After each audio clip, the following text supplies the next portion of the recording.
Welcome to your town. Stanley Mickelson, I'm your host. And for today, I'm going to do something quite different than I normally do, than most of the people that watch my program. We're going to talk about animal husbandry. Considering what's happened over the last few months in a neighboring town and the issues that went on at this particular farm, there were deep concerns amongst all of southern New England and Dartmouth and our neighboring cities and towns. And I just thought it'd be a good idea to go over with the residents some topics that I thought would be important. I have a wonderful panel of before us today. And I have Sandra Gosselin, Dartmouth Animal Control Officer and Animal Health Inspector; Vincent Frary, Dartmouth Agricultural Commission and Livestock Specialist; Chelsea Wyan, Massachusetts Society for the Prevention of Cruelty to Animals, MSPCA; and Jackie Dr. Brito, who is a doctor of veterinary medicine and specialty in large animals. So, Ms. Gosselin? Yes. Would you introduce yourself and a little background, if you don't mind? Okay. Thank you. My name is Sandra Gosselin. Everybody calls me Sandy. I am the Animal Control Officer for the town of Dartmouth. I've been the Animal Control Officer for 23 years now, along with the Animal Inspector. And I grew up on a farm. I went to Bristol Agricultural High School for 4 years, majoring in animal science. And I have my own livestock animals and horses, and that's my passion, is animals. That's great. Thank you. Vincent? Yeah, my name is Vincent Frary, and my wife and I operate Copacut Farms in North Dartmouth. We're primarily a poultry farm. We raise and slaughter about 9,000 birds on our property every year, 9,000 meat chickens. We also maintain a flock of about 1,800 laying chickens, egg-laying chickens, and last year we raised 80 pigs. Everything we do is on pasture. We're fortunate enough to be leasing a fairly good-sized chunk of land from the town of Dartmouth, so we raise all of our animals outdoors, except during the winter time. And Chelsea, please. My name is Chelsea Wyand. I work for the MSPCA Law Enforcement Department. I've been an officer there now a little over a year, but been with the MSPCA for about 6. I also graduated with a degree in equine management from Mount Ida College in Newton, and I have horses and poultry of my own as well. Very nice. And Dr. Brito? My name is Dr. Jacqueline Brito. Everybody calls me Jackie. I am a local practitioner. I do mixed animals, so I do a little bit of everything. My clinic is located currently in New Bedford, but I do travel in the local area. I am a Dartmouth resident, born and raised. My family had a local slaughterhouse that supplied the community for generations. I went to school in Tennessee and then came back up here and been practicing in Massachusetts now for 7 years. That's great. So it's a wonderful panel. I appreciate it, everyone coming in. So the purpose of this program is to discuss the livestock keeping practices in southeastern Massachusetts and New England to provide a better understanding of the animals, their needs, and agricultural protections and trends. We have observed many changes in southeastern Mass. Like Dartmouth was largely an agricultural area. For example, Fawns Corner Road, where Stop and Shop is, was, and I'm sure we'll all know that, all the old Dartmouth residents, was generally dairy farming. And of course that's gone today. And now we see smaller farms, and in some cases similar to yours, in cases that pasture farming has been replaced by farming in operations that are restricted in such areas, such as most of the feed is provided to the livestock. So I'd like to, and please take your time, and I'd like you to all weigh in on these various subjects. The livestock, I think we should start with cattle. And lots, grass-fed, shelter, behavior, laying in concrete or southern exposure areas, coat breeds, calf segregation, and space, non-traditional feeds. So if we can all weigh in, each of you, on just the cattle and what the residents would like to hear about how the operations are run. Okay. Well, as far as, the feedlot versus the pasture, as we all know, Dartmouth has lost a lot of its farmland. So a lot of people now are raising the cattle on smaller sections. I have 2 cows, and I always say that the cows are more like pigs. They are not the cleanest animals. A pig is actually cleaner than a cow. Cows like to stay in one spot, eat in one spot, go to the bathroom in one spot. So you can have the cleanest farm, and Dr. Brittle will attest to this, and you're still, unless you're there every minute of the day picking up after that cow, it's going to be messy. Yeah. And, a lot of it is managing where you're feeding the cows, where you're positioning the hay, the water. And in the smaller areas, in the smaller farms, it's a little more difficult, but it can be managed. They don't need rolling green grass fields to survive in a humane, well-kept area. But you have to understand, there is going to be mud. Yeah. There's just no getting around it. Right. So, Vince? Sure. Well, we don't raise cattle, but there's a lot of folks in town who do. And one of the challenges, as Sandy was talking about, is there's not a lot of space. Cattle need a lot of feed to grow. And what that means for farmers in areas like Dartmouth is that they're buying a lot of that feed in. And with the limited space, they might not have a lot of pastures where they can rotate these animals.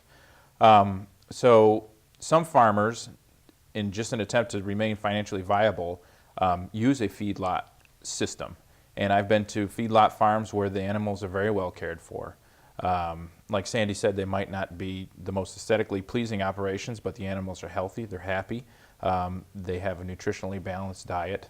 And so things are good, and for that family and that family farm, that's what they need to do to make themselves financially viable, and that's perfectly okay. Doctor? We've pretty much covered the environmental aspect. The biggest thing with cattle production is that your inputs equal your outputs. So when you are feeding specifically beef cattle to eat or eventually to be eaten, the entire goal is for them to gain weight. So in order for an animal like a cow to gain weight, they have to take in enough calories to stay warm, to supply their body, as well as enough to put on additional weight. So if they are not kept warm, if they do not have a dry place to lay down or something like that, the animals will not gain weight. So if your purpose is to produce animals to eventually eat or sell to be eaten, it is counterproductive to not have somewhere warm and dry for them to lay down. That does not mean that the entire location where they are has to be warm and dry. It means they need a location within where they are to be warm and dry. And when you live in Massachusetts with the type of soil that we have, you have to be realistic about what that soil becomes when it rains or it snows. Sure. And when you produce livestock, that's just what happens, whether it be horses or cows or anything. When you tramp on that repeatedly, it's going to become wet and mushy. That's just how it is.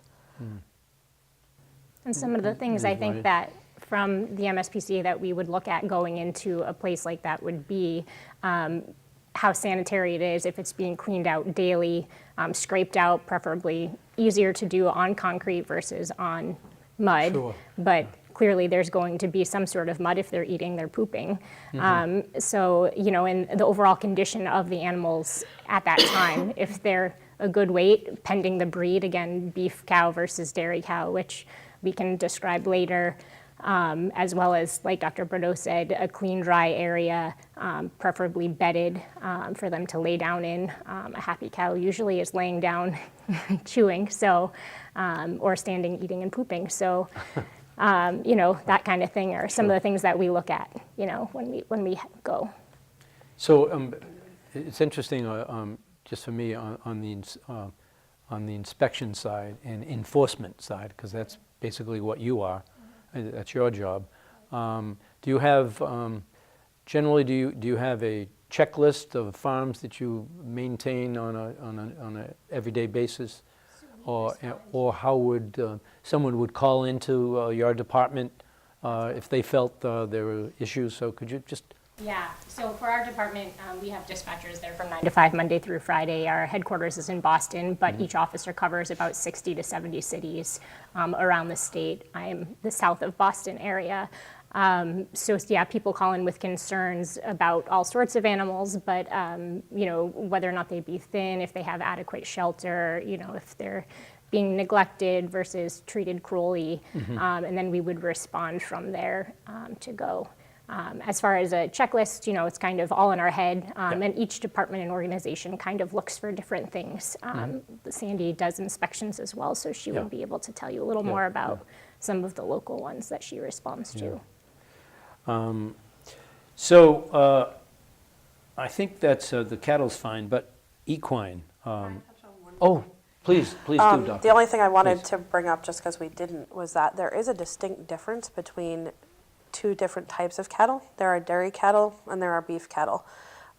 Dairy cattle are raised to produce milk. Beef cattle are raised to produce muscle, which is what we eat. And they look distinctly different because they have different purposes. A full-grown, healthy dairy cow will, to the average person, look thin. That is the way that the muscle is distributed around their body.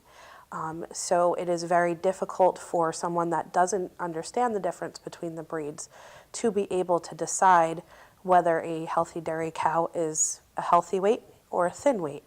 And it's something that if you have a question, you can certainly ask somebody that may have more knowledge than you, or you can certainly contact Sandy and ask if you have questions. But I highly encourage people to do some research before you jump to a conclusion. Because if you don't know, it's very hard to tell what a healthy dairy cow looks like. And I'm sure most people mean well, but it's Everybody hard to decipher. everybody wants that nice big round roly-poly Yeah. animal, but dairy animals aren't built like that. They're going to be hippie and bony up in the top, and you're going to see their top line. And with a beef cow, you're going to have, like mine, it's like that table where you can put a plate on their backs and that's it. And the other aspect I just want to touch on before we leave is the subject is the fact of enforcement. In Dartmouth, we constantly will go and stop by certain farms. Sometimes it's not an issue farm. Sometimes it's just going in to see if they've got a problem or what their concerns are. And that, I think, makes a good animal control department or animal inspector. You can't just go to, if you've got a place that you've got an issue with, you can't go once and not go back. You Right. have to keep going Follow-ups, back. sure. And it doesn't mean you're going to go back and be It's not the a tough harassment guy. thing, right, It's right. just go back and see if you can help them with some educational things, some suggestions. There's a lot of times that, I might be giving them suggestions, but I've learned a lot from a lot of different farmers. It's amazing what you can learn that you thought you knew, but something a little bit different really helps out. Yeah. So, those are the things that in my job, we are kind of the first responders. I can And then imagine, when sure. we can't, we're having an issue, that's when we end up calling, Chelsea's organization in to come in and kind of, give that little extra push if we need that. Yeah. Another thing, just to touch on quickly, is some of the phone calls that we do receive often is about calves being in small dog houses or huts, or veal crates, people will say, and it's actually a very common way for beef farmers, I think dairy farmers in general, to house their calves, and they're a small plastic little, they kind of resemble an igloo doghouse, and they often have a small metal pen attached to them, and they're usually heavily bedded inside for the calves. They have access to food and water, and it's not a veal crate that they're being kept in. It is, you know, a completely legal way to keep them, and they're only kept there temporarily, just to keep them safe really from the herd of cows and that sort of thing. And oftentimes they're being treated while they're out in those, and you can probably touch on that a little bit more. Yeah, traditionally we call them calf hutches, that's the terminology, but most oftentimes the consequence of the fact that you're producing milk is the fact that the calf can't be drinking the milk, because the milk is the product that has to be sold. So the calf is usually kept separate so that it can be fed milk or leftover milk or milk replacer. And so because of that, they're usually put in small hutches so that they're easy to bottle feed. They're usually kept in those hutches while they're being fed milk.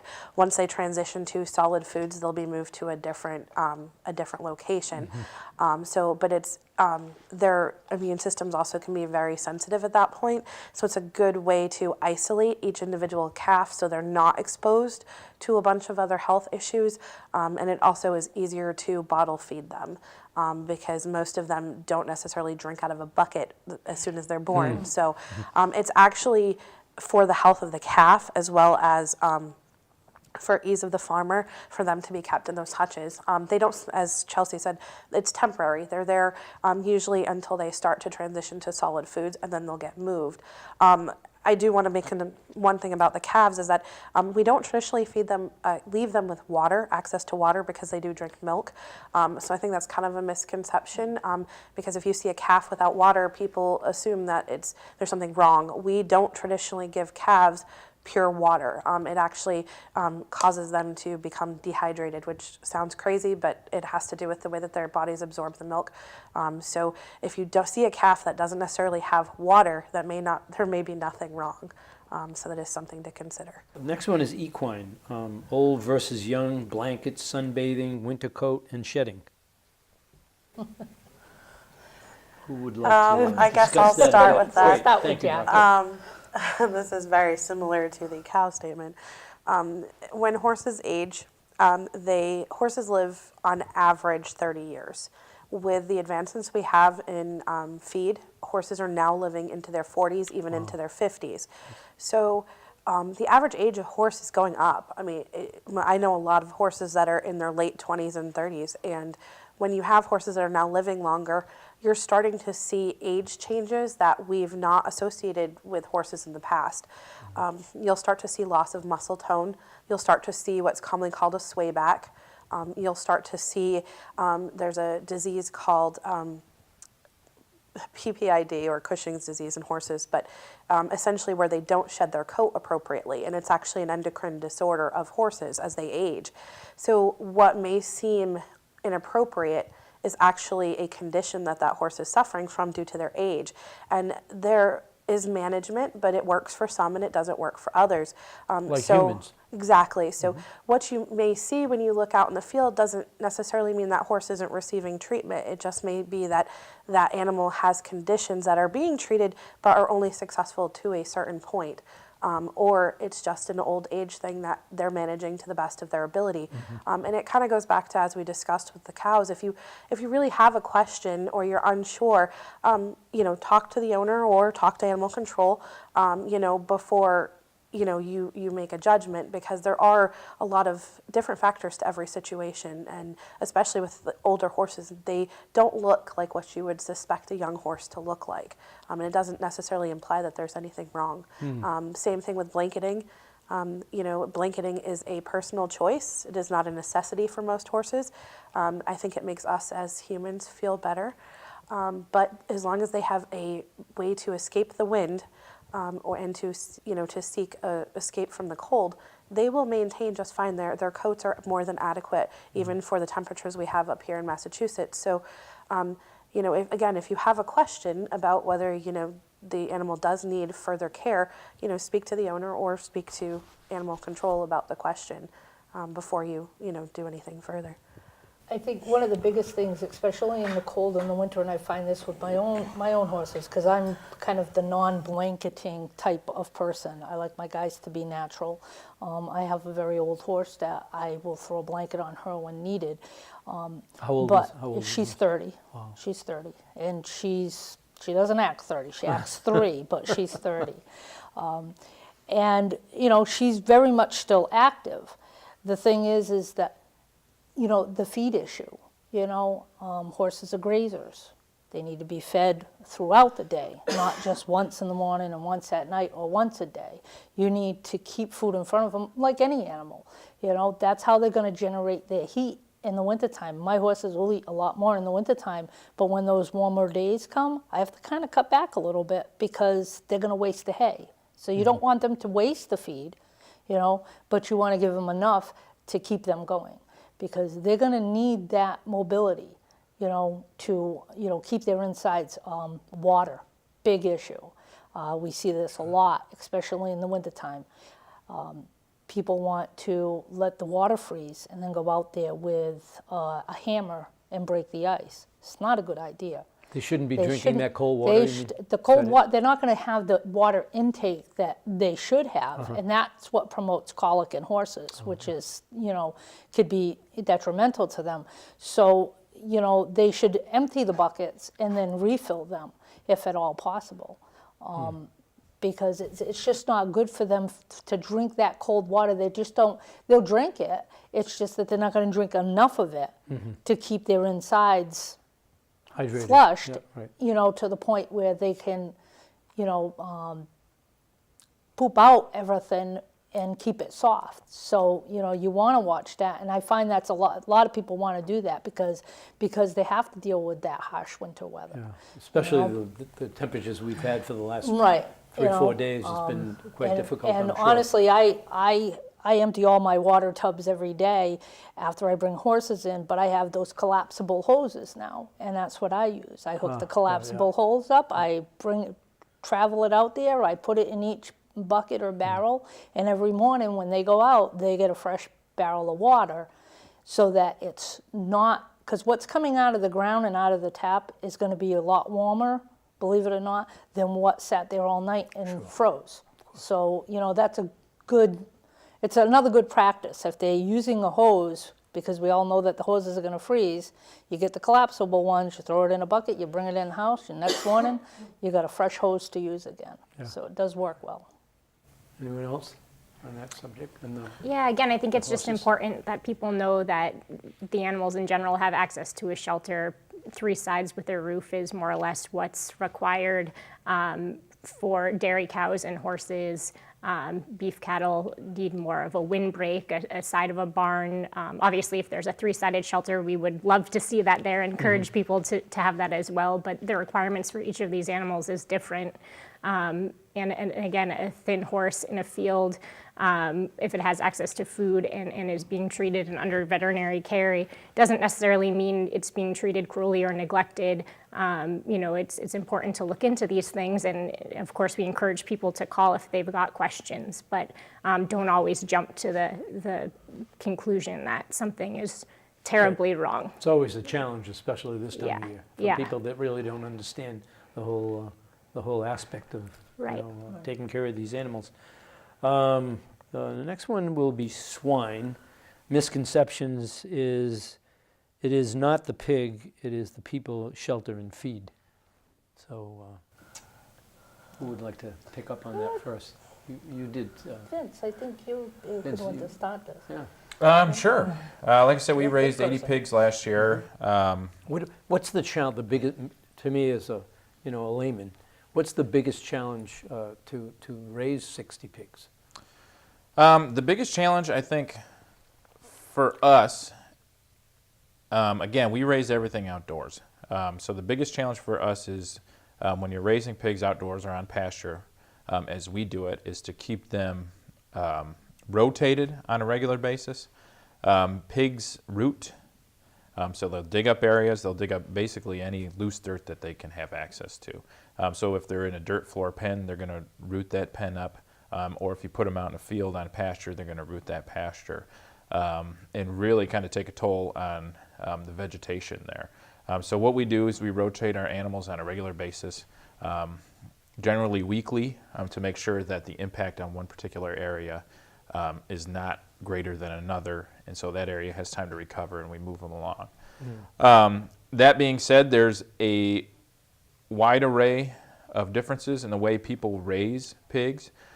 We raise pigs on pasture because we feel like that is the most humane way for us to do it in our area. And we also raise them that way because that's what our customers are looking for.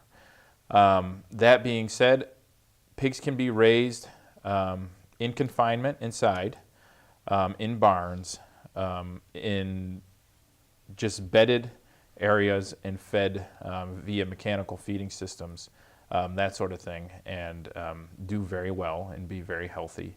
And that's a very efficient and less expensive way to raise swine. With pigs, as well as all the other types of animals that we're talking about today, I think almost all farmers in Massachusetts would say there's a minimum standard and that of how you're treating your animals.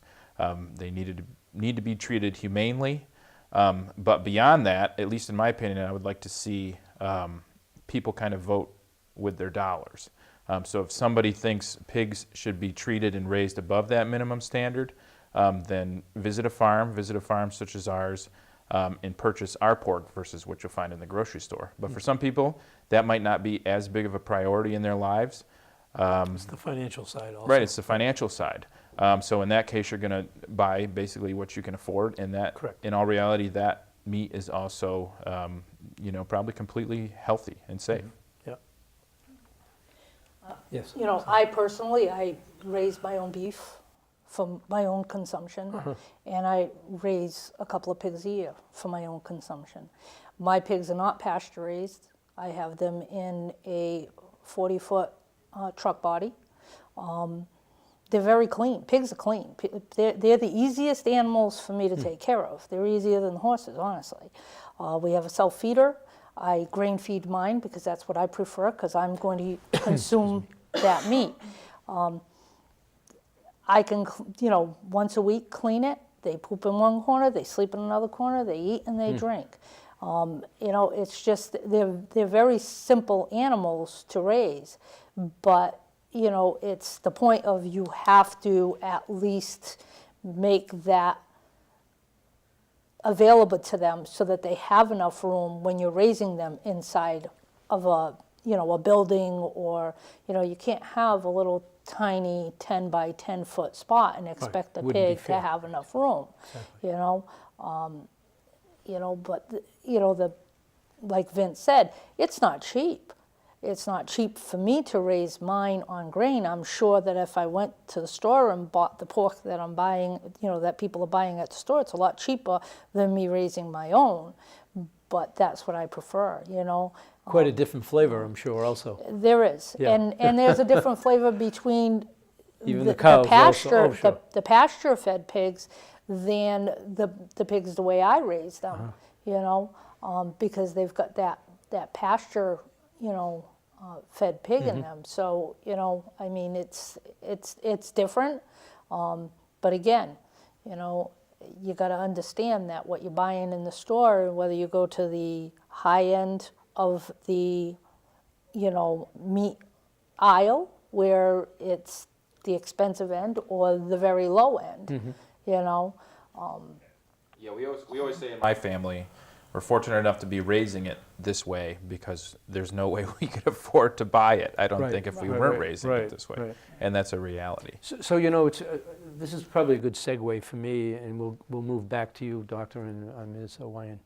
But the key word today is organic. You hear organic thrown into everything. You basically, from breads to meat to chicken to fish, you name it. So, and is that's on the inspectional side? But what about on the inspection side? I'm saying, if a farm is organic, or they're claiming to be organic, the criteria is vastly different. Or am I wrong? I mean, I think that's all regulated through, it wouldn't be through our department. I don't know if it would be through the state or Or the feds probably. yeah, too. federally, yeah, USDA Sure. approved. Sure.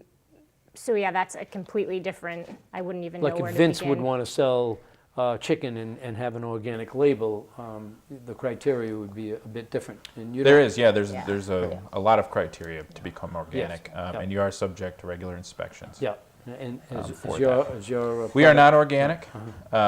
We do not feed 100% organic feed. Yeah.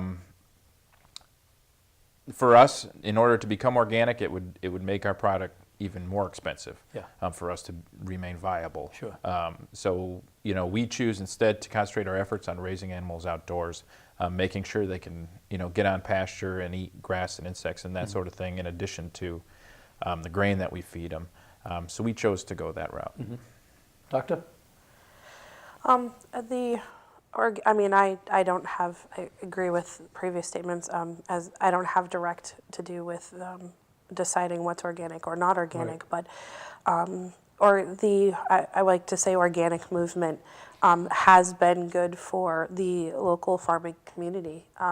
It has allowed property that would otherwise be developed to be maintained as farmland. People like Vincent, as far as I'm concerned, are doing our community a great service and allowing that land to be used in a more And traditional we're happy way. to lease the land to him. By the way, we're thrilled. and, It's a we're- great pleasure. We're very blessed in Dartmouth to have 3 or 4 similar type situations where it may not be meat, but they're producing vegetables or other things.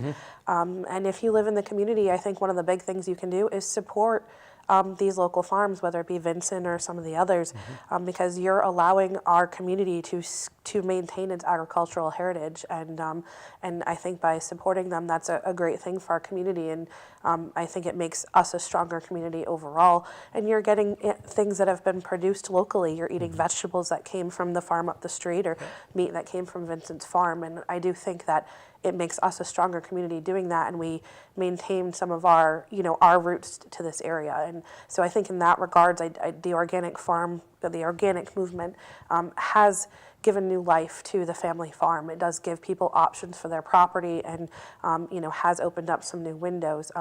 I do know regulation-wise, you kind of walk a fine line with organic labeling, and that's definitely more the USDA's Yes, outlet than of course. ours. But I do encourage, local people to support the local farms and everything. I mean, it's a fabulous thing for our community. We are truly blessed. We truly are in Dartmouth with the farms and either on the vegetable side or the chickens or pigs. And but curious to me, what would you guess the pig population is in the town of Dartmouth? I Sorry. would probably say around 200 to 300. We do have some larger piggeries, where they're really doing a great job, and a lot of it is pasture pigging, and that's how they're raising them. And then you get a lot of people like myself that raise their 1 or 2 pigs. And Sure. those pigs are only raised For consumption. another 4 months, so by the time I'm going out to do some type of an inspection and account, the pigs are already gone. They're gone into the freezer. So, that definitely varies, I do want to make one statement. Please do. When it comes to, from a total public health standpoint, swine do share a lot of, specially-wise, pigs can share quite a few bugs with humans. So there are some pretty strict restrictions on how you, as far as raising pigs. So I highly recommend that if it's something someone is interested in, they do their research and or talk to animal control. Every town has some pretty specific regulations on pigs. I'm sure they do. So, We've had some issues over the years in town on that same issue. yeah, so if you live anywhere in the local vicinity, I highly recommend doing your Right, research right. before. Yep. Right. Ms. Wyatt? Yeah, I was going to second what she said. Yeah, there are a lot of restrictions within towns about the number of pigs you can have and whether or not you have to live on the property or not to have those pigs. But I was also going to go back to encouraging, how Jackie was saying, encouraging people to buy local.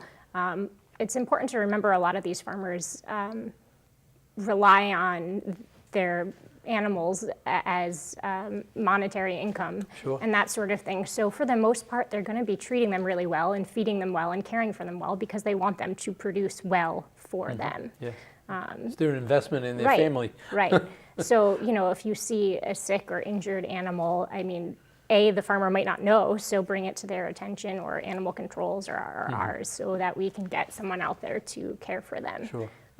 And go from there. Thank you. So we have, our next is sheep and goats, feed, shelter, behavior, and non-traditional feeds. Well, I'm not too up on the sheep and goats as far as, their behavior, other than they tend to be a little bit tough to keep in. I would imagine, yeah. Yeah. So, again, it's common sense. It's, make sure that they have a dry place to sleep, where it's not wet, adequate food, Unfortunately, the way the hay prices have been, a lot of people are going to those non-traditional feeds, and that goes for these animals as well as for the cattle. And they need to understand, though, that, they have to have some kind of roughage. That's what keeps them warm most of the time. They have to have that hay. That's why that's how they can chew their cud. They can't chew their cud by, and that's regurgitating, if anybody doesn't understand what chewing your cud is. Regurgitating, they have to be able to do that, and we do have a lot of people that have goats. We don't have as many sheep in the town as we have goats.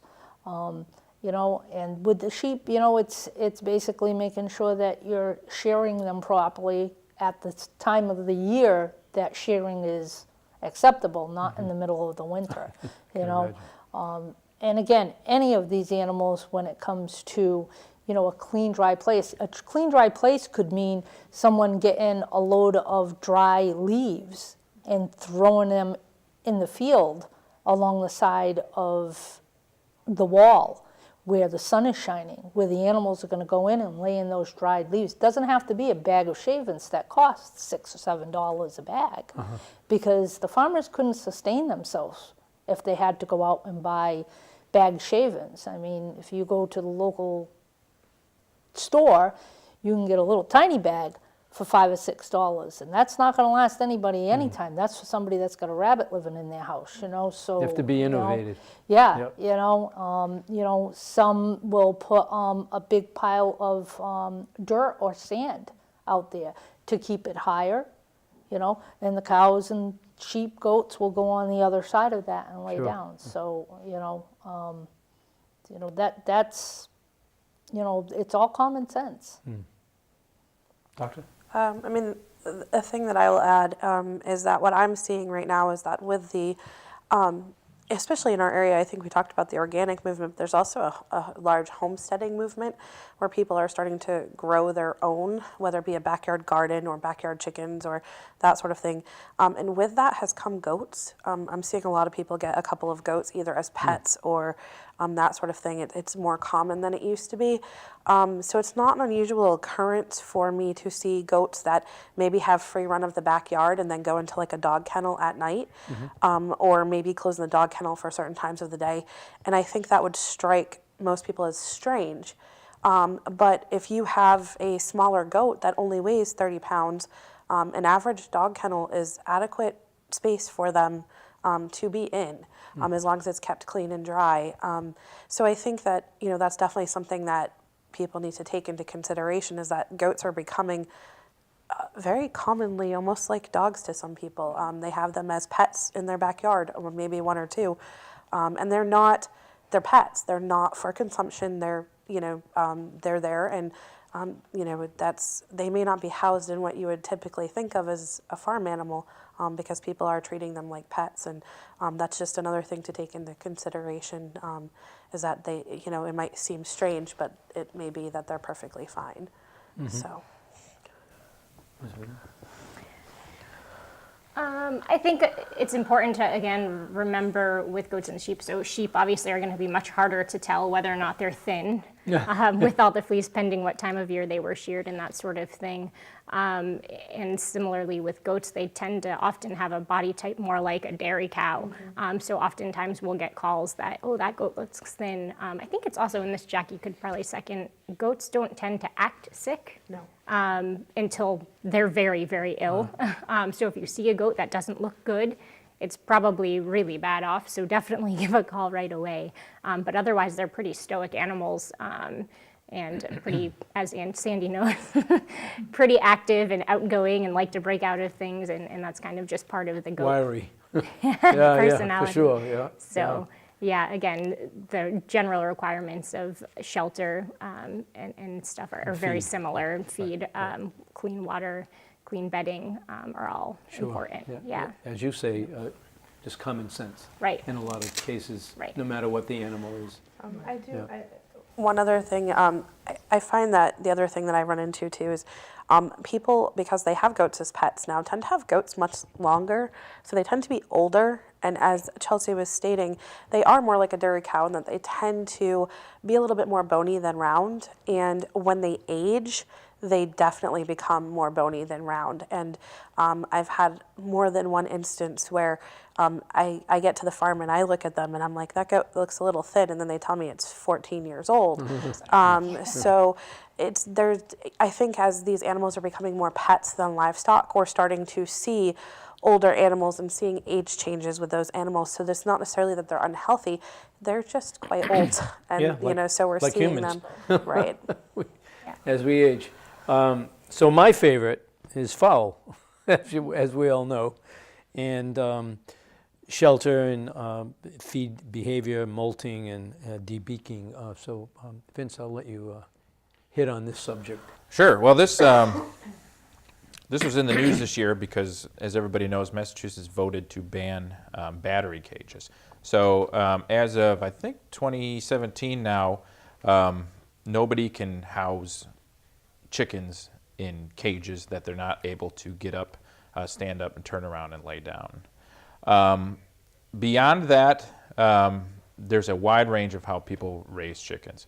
For us, during the warmer months, we raise our birds outside. We open the doors in the morning, and they're free to forage in the fields that we have, and then we shut them in at night to protect them for predators. And then during the winter time, we don't raise meat chickens during the winter, but we do raise laying hens, and we'll bring them inside, and we just raise them on the floor. This is probably the most common way that a commercial poultry man would raise poultry in Massachusetts. It's essentially just a big barn, a bedded floor, and then along that floor they'll have either mechanized or manual feeders like we have, and laying boxes for the chickens to lay in. So that's a method we use in the wintertime because the temperatures are just too harsh.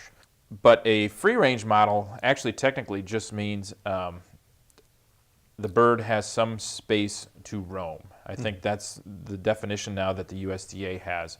And what that can mean is a floor-raised model with just a door open at the end of the building, whether the birds go outside and have access to any forage or any pasture or something like that. It's not caged, that's all. Right, is up to the farmer. Right.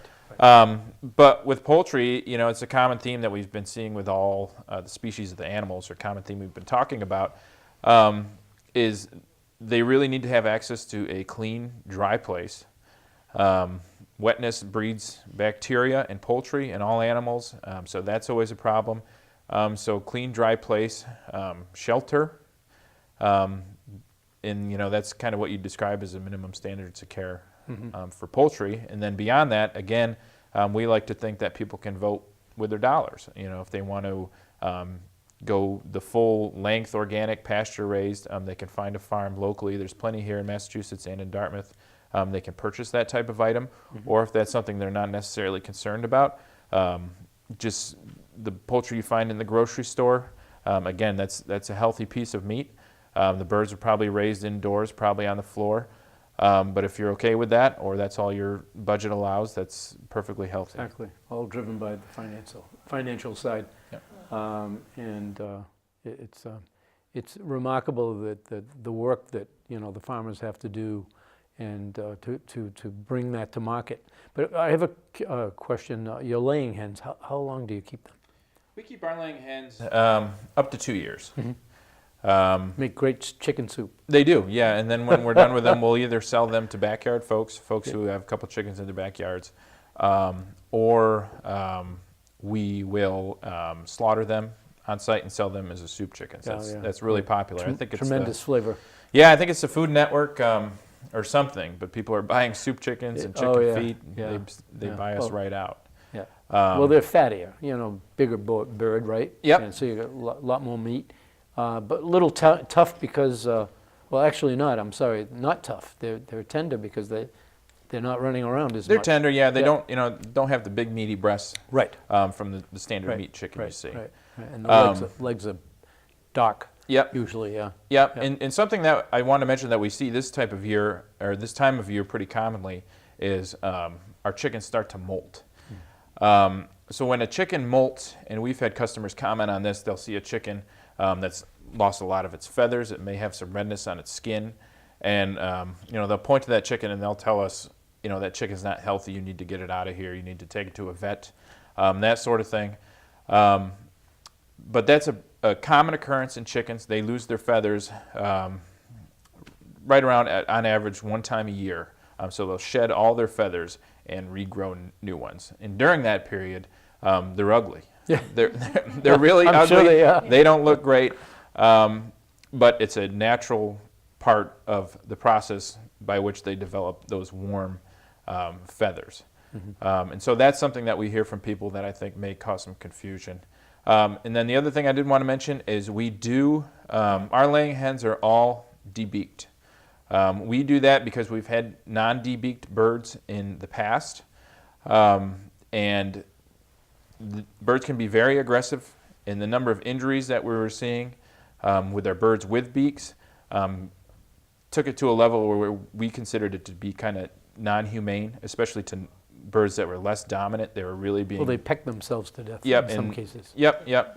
And they can die because of the injuries that they sustain. Mm-hmm. So we work with our breeder. It's a very minimal beak trimming. It's not even a full debeaking anymore. It's just a beak trimming. But we think that provides a healthier environment for all of the birds. Makes sense to me. Yep. Yeah. Some people don't, but some people do. And again, it's up to the farmer and then up to the customer. Right. Doctor? I will be honest with you. When it comes to chickens, my knowledge base is not adequate. Sorry. Yeah. Right. So I will defer to the experts in this case. Yeah, so, a lot of times we'll see, similar to why we get calls about molting is because it looks similar to when chickens are in an environment that might be overcrowded and you might see them plucking feathers from one another.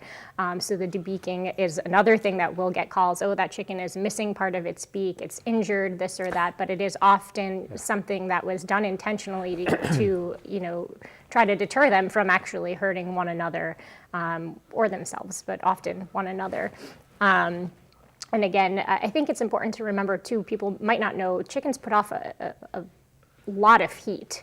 So they can stay very warm in relatively small areas. They fluff themselves up, they trap heat like horses under their feathers, like horses would under their hair. And they really can, most of especially the meat birds, stay very warm in the cold climates. Chickens do very, very well. So something not to be as concerned about if you see chickens out about free ranging. I'd rather see them that way, than they're healthier than confined. Right. Mm-hmm. And the thing about the free ranging that people have to understand is, we get a lot of calls in animal control with, someone that has their chickens caged. They're in a pen, and they feel that that's inhumane. They want the chicken to be out and about. Well, the chickens aren't going to know where the end of the boundary is of their property. So you can't just let the chicken go in free range through the whole neighborhood.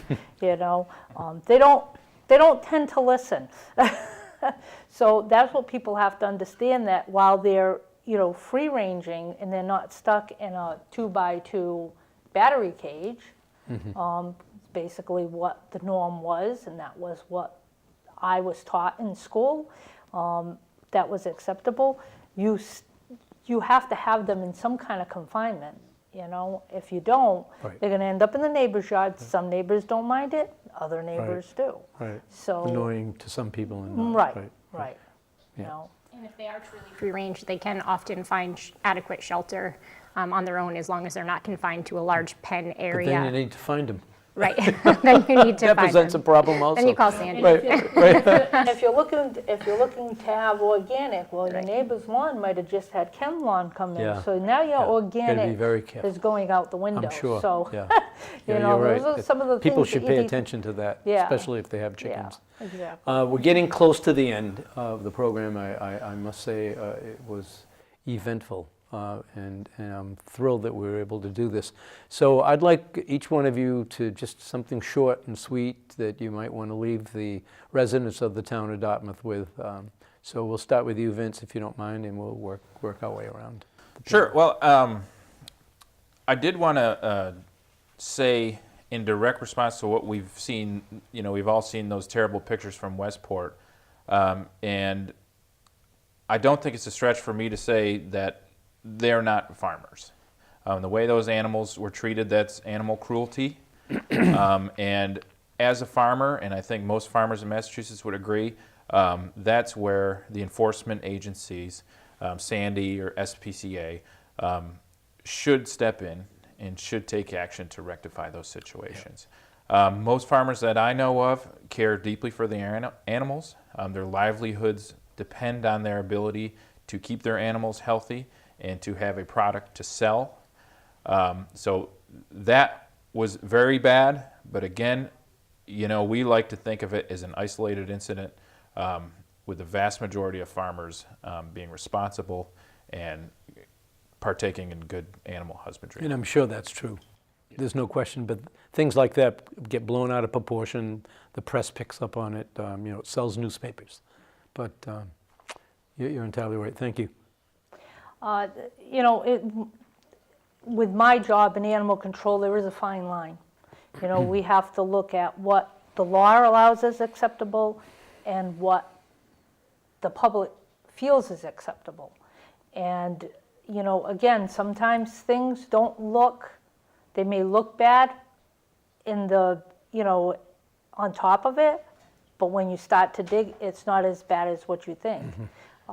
So I think a lot of people have to understand there are different ways of feeding their animals. There are alternative feeds that are totally acceptable by law to feed, whether it's breads, vegetables, things of that nature.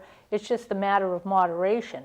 You know, no animal should just be fed a bread diet. You wouldn't feed a person a bread diet. It's you know, something that they're not going to be able to sustain a healthy weight on. You know, and I think that's what people have to understand. If people have concerns, we certainly want them to call animal control so that we can go out.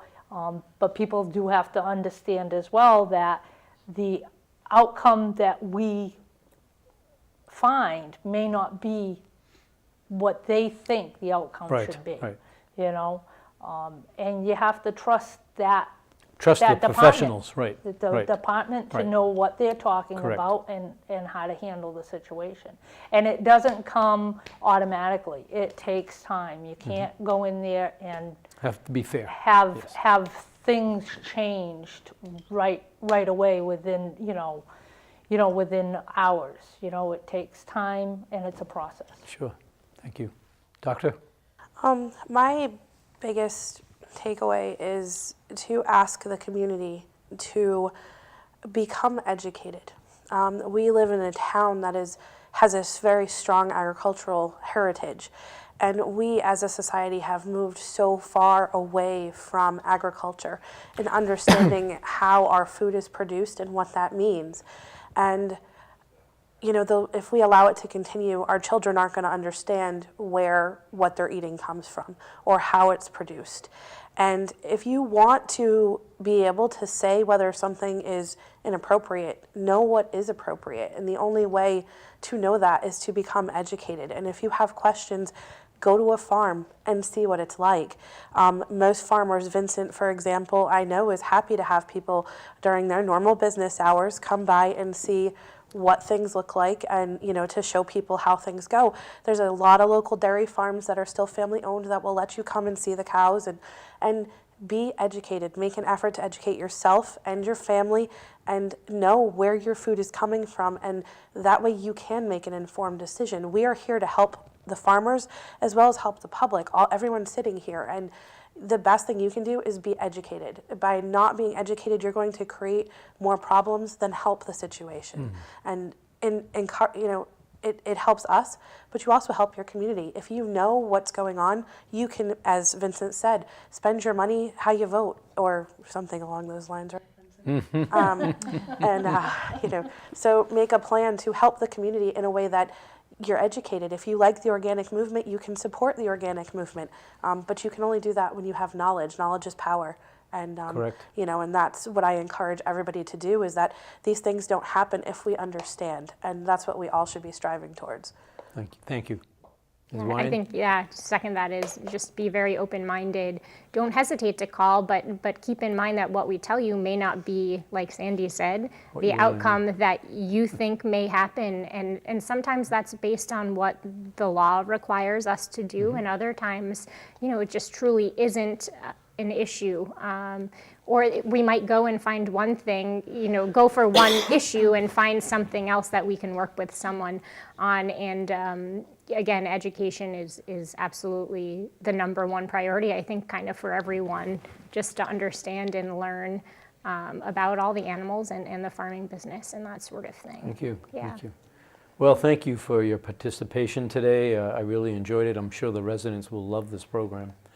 And this will end another segment, another program of Your Town. So Stanley Mickelson signing off once again, and look forward to our next program. Thank you very much.